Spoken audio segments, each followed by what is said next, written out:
Good morning प्यारे बच्चों 7.4 से क्वेश्चन नंबर 6 ले रहे हैं। बहुत इंटरेस्टिंग क्वेश्चन है, आपको आसानी से समझ में भी आ जाएगा। वो क्या कह रहा है, the vertices of triangle ABC एक ट्राइंगल है जिसकी वर्टेक्स ए बी और सी दिया है 4 6, बी 1 5 है और सी 7 2 है। ठीक है। A line is drawn to intersect sides AB and AC at D and E। इसके ऊपर एक लाइन ऐसी ड्रा करो जो AB को D पर और AC को E पे इंटरसेक्ट करती है respectively, such that AD upon AB इसका रेशो दिया है AD का और AB का। तो AD दिया है 1 और AB यहाँ से यहाँ तक 4 दिया है, समझ रहे हैं। ये 1 है और ये पूरा 4 है। फिर AE 1 है और AC 4 है, सेम केस है दोनों में। Calculate the area of triangle ADE। तो ADE, तो A के कोऑर्डिनेट तो मालूम है लेकिन D और E के कोऑर्डिनेट मालूम नहीं, ये निकालना पड़ेंगे। सेक्शन फार्मूला यूज़ करके निकालेंगे, है ना। कैसे करते हैं अभी बताते हैं।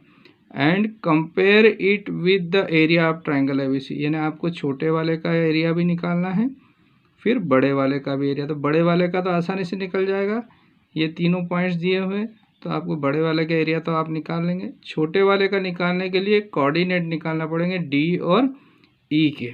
तो देखिए बच्चों, यहाँ पर ध्यान दीजिए, ये AB 4 पार्ट है और AD 1 पार्ट है, तो ये कितना हो जाएगा DB, तो DB 3 हो जाएगा। ये टोटल 4 है तो ये 1 हुआ, तो ये 3 पार्ट हो गए। ऐसे ये पूरा AC 4 पार्ट है और ये 1 पार्ट है, तो ये कितना हो जाएगा 3। तो ये 1:3 हो गया, ये भी 1:3 हो जाएगा। अब सेक्शन फार्मूला लगाएंगे तो यहाँ पर D के कोऑर्डिनेट निकालना है। तो अब इसके दो अलग अलग केस में सेक्शन फार्मूला लगा के इनके D और E के कोऑर्डिनेट निकालेंगे, फिर एरिया निकालेंगे ट्राइंगल का।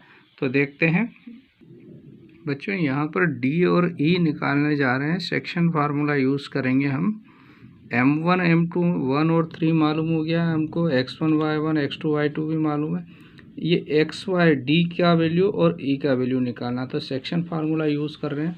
तो यहाँ पर मैंने तैयार किया है, देखिए उस लाइन AB को मैंने इस प्रकार से लिख दिया। हमको D कोऑर्डिनेट निकालना है XY, तो ये M1 हो गया, M2 हो गया, ये X1 Y1 X2 Y2, ठीक है ना। तो सेक्शन फार्मूला लगाया तो कोऑर्डिनेट D निकाल रहे थे, ये M1 M2 और X1 X2 का वैल्यू रख दिया हमने यहाँ पर। तो X कोऑर्डिनेट आ गया आपका 13/4, ठीक है। सिमिलरली यहाँ पर Y कोऑर्डिनेट निकाल रहे हैं, ये Y का वैल्यू, तो M1 M2 1 3 हो गया, Y1 Y2 हो गया। तो फार्मूले में वैल्यू रखा है इसका, है ना, M1 M2 Y1 Y2, नीचे M1 M2। तो ये इसको सॉल्व किया तो 23/4 आ गया। तो X कोऑर्डिनेट आया 13/4 और ये 23/4। ये कौन सा D कोऑर्डिनेट आ गया, D का वैल्यू आ गया। तो हमको D पॉइंट मिल गया बच्चों, ये D का वैल्यू लिया है हम। अब E का, तो E के लिए देखते हैं। E के लिए यहाँ फिर से फिगर ड्रा किया, केस सेकंड ले लिया हमने। ये AC पॉइंट्स मिले हुए हमको 4 6 और 7 2। ये रेशो भी 1:3 मालूम है। E निकालना है, XY सेक्शन फार्मूला लगा रहे हैं, X और Y के लिए निकालेंगे। X का फार्मूला लगाया, वैल्यू रखा, ये X1 Y1 हो गया, X2 Y2 हो गया, तो वैल्यू रख दी। M1 M2 1 3 है, तो 19/4 मिल गया हमको, ठीक है। सिमिलरली Y के लिए सॉल्व कर रहे हैं। इसके लिए Y1 Y2 है 6 और 2, वैल्यू रखे Y1 Y2 के 6 2 की, M1 M2 है, तो ये सॉल्व किया तो 20/4 यानी 5 आया। तो ये हमको E पॉइंट मिल गया। तो यहाँ से अब हमको कोऑर्डिनेट मिल गए D और E के। तो एक बार एरिया ADE निकालेंगे और एक बार एरिया ABC निकालेंगे। तो पहले ABC निकाल रहे हैं हम। तो बच्चों सबसे पहले एरिया ऑफ ट्राइंगल ABC निकाल रहे हैं। तो ABC पॉइंट्स लिख लिए, इनको X1 Y1 X2 Y2 X3 Y3 नाम दे दिए। अब एरिया ऑफ ट्राइंगल के फार्मूले में वैल्यू रख रहे हैं। Area of triangle equal to half X1 Y2 minus Y3 X2 Y3 minus Y1 X3 Y1 minus Y2। आपको याद हो गया। अब तो ये इसमें वैल्यू रख दिया, X1 का वैल्यू रख दिया आपने x2 का वैल्यू रख दिया, x3 का रख दिया, फिर ये y2 माइनस y3 का वैल्यू, y3 माइनस y1 और y1 माइनस y2 तीनों वैल्यू रख दिए और इसको सॉल्व किया तो यहाँ से क्या आ गया 5 माइनस 2 यानी 3 आ गया, 4 इंटू 3 हो गया ये, 2 माइनस तो माइनस के 4 बचेंगे तो 1 माइनस 4 हो गया, 6 माइनस 5 1 बचेगा तो 7 इंटू 1, तो इसको सॉल्व किया 4 3 जा 12 माइनस 4 प्लस 7 तो 19 माइनस 4 हो गया तो 15 बच गया, तो 15/2 स्क्वायर यूनिट ये एरिया, ये फर्स्ट आ गया किसका area of triangle A B C आ गया, ये area of triangle A B C आ गया। अब area of triangle A B C है ना, इस बड़े वाले का एरिया आ गया, अब इस छोटे वाले का एरिया निकाल रहे हैं हम। तो ए डी और ई पॉइंट क्या है 4 6 13/4 23/4 19/4 और 5, ये x1 y1 x2 y2 x3 y3 नाम दे दिए। एरिया ऑफ ट्राइंगल का फार्मूला आपको याद है, हमने लिख लिया यहाँ पर। अब x1 x2 x3 का वैल्यू रखा है, y1 y2 minus y3 y2 minus y3, फिर y3 है 5, y1 है 6, फिर ऐसे ही x3 19/4 लिखा हमने, y1 लिखा 6 यहाँ से और y2 20 है ना, ये आपको मालूम है, ऐसा वैल्यू पुट कर सकते हैं हम। इसके बाद में आप सॉल्व कर रहे हैं तो एलसीएम लेना पड़ेगा, इसको 5/1 कर दिया और इसको ये कर दिया। देखो इसका एलसीएम तो नीचे नीचे का गुणा 4 हो गया, इसका गुणा इसमें क्या 23, 4 का गुणा 5 में कर दिया 20 है ना, तो 23 माइनस ये आ गया, इधर 5 माइनस 6 तो -1 हो जाएगा। इसका एलसीएम 4 1 जा 4, 4 का मल्टीप्लाई 6 में करा 24, 1 का क्या 23। अब यहाँ से देखिए 4 इंटू इसमें से घटाया 23 में से 20 तो 3 बचा यानी 3/4 है ना, ये माइनस का मल्टीप्लाई हो जाएगा तो -13/4 हो गए, प्लस और यहाँ पर ये माइनस कर दिया 24 माइनस 23 तो 1/4 बचा है ना, तो इसको मल्टीप्लाई करेंगे तो 16 हो जाएगा बच्चों नीचे है ना, 19/16 और ये 12/4 तो ये 16 है, तो इस पूरे का एलसीएम लेंगे तो 16 आ जाएगा एलसीएम। क्या आ रहा बच्चों, इस पूरे का 4 4 और 16 का एलसीएम 16 आ गए। अब यहाँ पे 4 से भाग 16 में दिया तो 4 बार गया था, 4 का गुणा हो जाएगा इस 12 में तो 12 गुणित 4, 4 का भाग इसमें देंगे तो 4 बचेगा तो 13 इंटू 4 हो जाएगा, और 16 से 16 में डिवाइड करेंगे तो 1 आएगा तो 19 इंटू 1 19 ही रहेगा। अब इनको सॉल्व कर लिया, ये 48 हो गया है, 13 4 जा 52 हो गए माइनस के प्लस 19 है ना, तो ये 52 48 में से गए तो -4 प्लस 19 अपन 16, 19 में से 4 जाएंगे तो 15 बचेंगे, 1/2 एज इट इज़, फिर तो 15/32 आ गया। तो ये सेकेंड एरिया आ गया किसका, ADE का एरिया आ गया। तो एरिया ऑफ ADE कितना आ गया 15/2। तो उसने क्या पूछा कि area of ADE upon area of ABC निकालो, तो एरिया ऑफ AD आया, ADE क्या आया आपका देखिए। तो बच्चों यहाँ पर एरिया रख रहे हैं, एरिया ऑफ ट्राइंगल ADE का एरिया आया 15/32 है ना, 15/32, और ABC का एरिया आया था 15/2।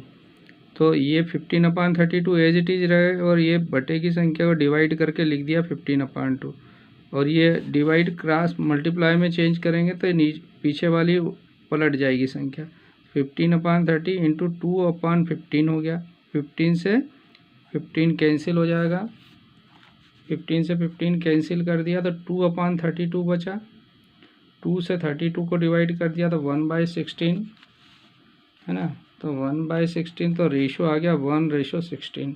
तो हमने क्या करा बच्चों एक बार और देखते हैं।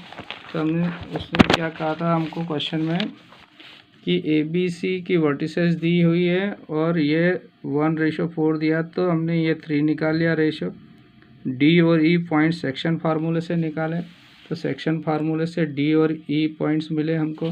अब उसने कहा ABC का एरिया निकालो फिर ADE का निकालो, तो ABC का एरिया निकाला तो ये आया 15/2, फिर ADE का एरिया निकाला हमने, तो ADE का एरिया निकाल रहे हैं तो AD का एरिया आ गया आपका 15/32। अब उन्होंने कहा कि इन दोनों के एरिया का रेशो निकालो, तो हमने दोनों का एरिया का रेशो निकाला तो क्या आ गया 1:16। यही रिक्वायर्ड। प्यारे बच्चों, बहुत इम्पोर्टेंट क्वेश्चन ले रहे हैं और इसको एक नई विधि से बताने जा रहा हूँ मैं, आपको कहीं और नहीं मिलेगी।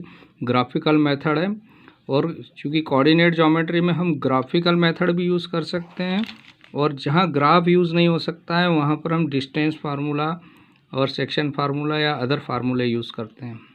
तो यह कोऑर्डिनेट ज्योमेट्री कोऑर्डिनेट से संबंधित है, जो कि ग्राफ में ही बनते हैं। तो यहाँ पर देखते हैं ABCD इज़ अ रेक्टेंगल। आपको ABCD एक रेक्टेंगल दिया है ना, और points A B C and D दिए हैं। तो यहाँ देखिए ये ABCD ABCD एक रेक्टेंगल में अपोजिट साइड्स इक्वल रहती है, और ये चारों एंगल 90 डिग्री के होते हैं, ठीक है ना। और भी प्रॉपर्टी आप जानते हैं।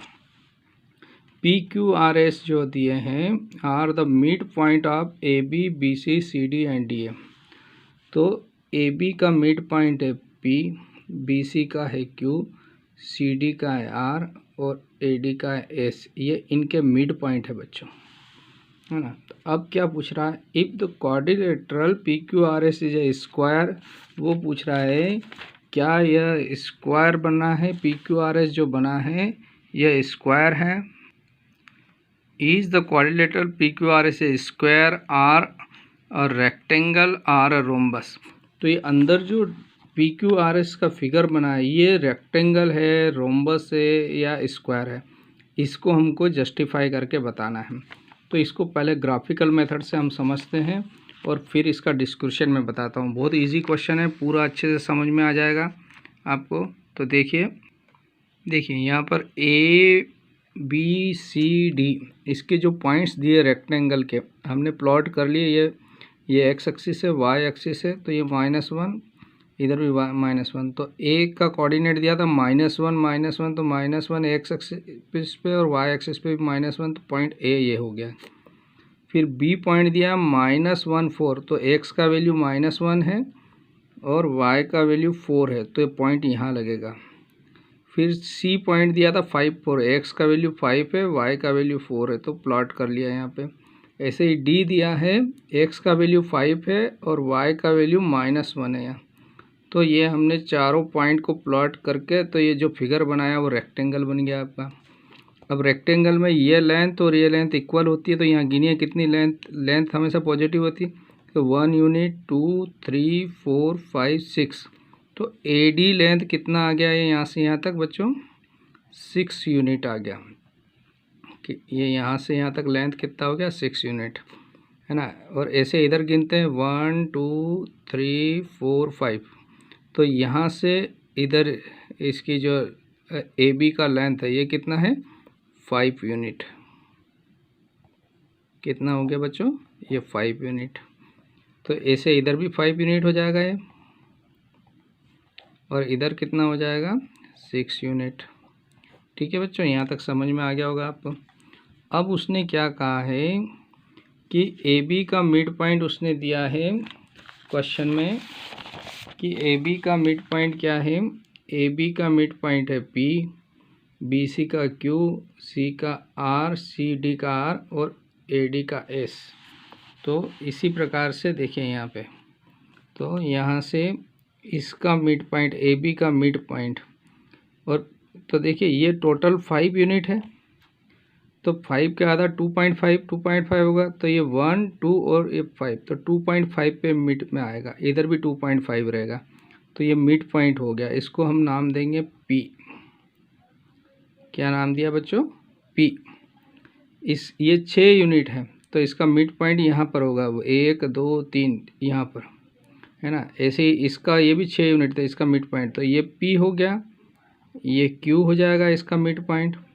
इधर ये 2.5 दोनों तरफ, तो ये ग्राफ पे तो हम गिन सकते हैं 2.5 हो गया। तो ये 2.5 यूनिट PQR आ गया है, और ये S हो गया। ठीक है ना, आपको समझ में आ गया। अब इनको हम ज्वाइन करते हैं, तो इसको ज्वाइन करने पर PS SR QR इनको मिला दिया, तो ये एक डायग्राम मिल गया हमको। अब ये हम रोम्बस है या स्क्वायर है या रेक्टेंगल ये पता करना। अगर इसको मैं मेजर करता हूँ तो एक तरीका तो यह बाय मेजरिंग कितना ये सारी 4 यूनिट आ रही है। 4 यूनिट आ रही है मतलब क्या हो गया कि ये चारों साइड्स इक्वल है। चारों साइड्स इक्वल स्क्वायर में होती है या रोम्बस में होती है, तो ये रोम्बस हुआ। दूसरा, अभी हम इसको सिस्टेमेटिक बताएंगे। तो इसके जो डायगोनल मिलाएंगे हम, तो डायगोनल ये जो मिल रहे हैं बच्चों, ये डायगोनल हुआ एक, और दूसरा डायगोनल ये हो गया। तो दोनों डायगोनल जो मिला रहे हैं, एक तो दोनों डायगोनल की लेंथ बता सकते हो आप। तो एक डायगोनल की लेंथ हुई ये QS, तो QS लेंथ कितना है, ये 5 यूनिट होगी। और इसका BC कितना है, 6 यूनिट। तो PR डायगोनल जो है ये कितना हो गया, 6 यूनिट। और ये तो दोनों इक्वल नहीं है। दूसरा, ये दोनों 90 डिग्री पे ये दिख रहे हैं, यहाँ 90 डिग्री का एंगल बन रहा है सबका, है ना। तो और बाइसेक्ट भी कर रहे हैं, मिड पॉइंट है, तो ये भी मिड पॉइंट हो गया, इसके पैरेलल हो गया। तो ये दोनों डायगोनल क्या कर रहे हैं, एक दूसरे को बाइसेक्ट कर रहे हैं, कितने डिग्री पे, 90 डिग्री पे, और इक्वल नहीं है। तो डायगोनल कब एक दूसरे को बाइसेक्ट करते हैं बच्चों, या तो स्क्वायर होता है उसको बाइसेक्ट 90 डिग्री पे करते हैं, या फिर रोम्बस में बाइसेक्ट 90 डिग्री। तो 90 डिग्री पे दो ही कंडीशन में बाइसेक्ट करते हैं, या तो स्क्वायर हो या रोम्बस हो। तो ये 90 डिग्री पे बाइसेक्ट कर रहे हैं, और लेकिन स्क्वायर में डायगोनल बराबर रहते हैं, यहाँ पर डायगोनल इक्वल नहीं है। एक डायगोनल 5 यूनिट है, दूसरा 6 यूनिट। तो जब डायगोनल एक दूसरे को परपेंडिकुलर बाइसेक्ट करते हैं और इक्वल नहीं होते तो रोम्बस होता है। तो इसलिए यह रोम्बस है। अब इसको हम लिखेंगे, तो हमने क्या लिख दिया, by graphically method from the figure, यानी ग्राफ से हमने क्या देखा कि ABCD इज ए रेक्टेंगल, ये तो गिवन है हमको, एंड PQRS उसके मिड पॉइंट ले लिया, मैंने ग्राफ में भी बता दिया आपको, और AB इनकी इन साइड के ये मिड पॉइंट हो गए। और हमने ग्राफ से क्या ऑब्जर्व किया, AD जो है, AD का लेंथ 6 यूनिट आया था, अभी आपको बताया यहाँ पे, देखिए ग्राफ में भी एक बार फिर बता देता हूँ। ये AD 6 यूनिट, तो ये भी 6 यूनिट हो गया। ये 5 यूनिट है, तो ये मेजर कर लिया यहाँ से हमने। तो AD और BC दोनों 6 यूनिट आया, AB और DC दोनों 5 यूनिट है ना। ये 5 यूनिट है और इधर ये 6 यूनिट। तो इसके डायगोनल भी क्या हो गए, ये 6 हो गया, ये 5 हो गया। और दूसरा हमने क्या ऑब्जर्व किया, and also diagonal PR and PQ, है ना। ये दोनों डायगोनल PR और QS, और PR और QS दोनों क्या है, परपेंडिकुलर है। ये दोनों परपेंडिकुलर बाइसेक्ट ईच अदर, यानी 90 डिग्री पे बाइसेक्ट कर रहे हैं, ग्राफ से हमने देखा। और दोनों का लेंथ, एक का 5 है, एक का 6 यूनिट है ये। तो जब कोई भी क्वाड्रिलेटरल के डायगोनल परपेंडिकुलर बाइसेक्ट करते हैं एक दूसरे को, या तो वो स्क्वायर होता है या रोम्बस होता है।